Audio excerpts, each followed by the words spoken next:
So, what is electrochemistry?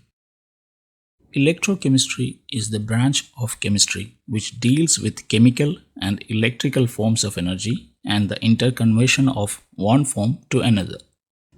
This means the conversion of chemical energy into electrical energy and conversion of electrical energy into chemical energy are all part of electrochemistry.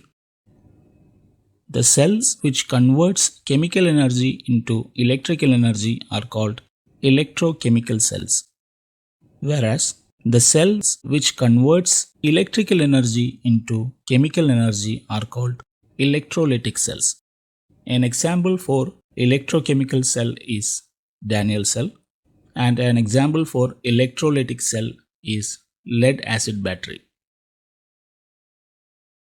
It's better to differentiate electrochemical cell and electrolytic cell, as it is very important to understand the difference between these two.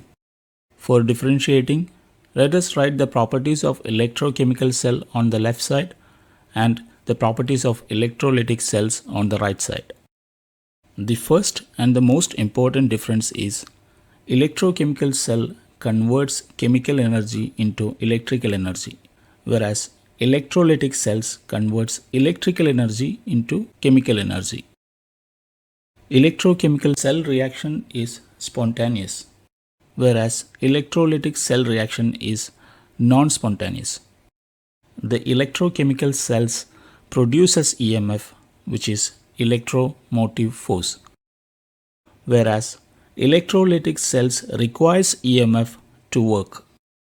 In an electrochemical cell, cathode is positive, whereas in an electrolytic cell, cathode is negative. Similarly, anode is negative in electrochemical cell and anode is positive in electrolytic cells. For an electrochemical cell to work, salt bridge is required, whereas for the electrolytic cells, salt bridge is not required.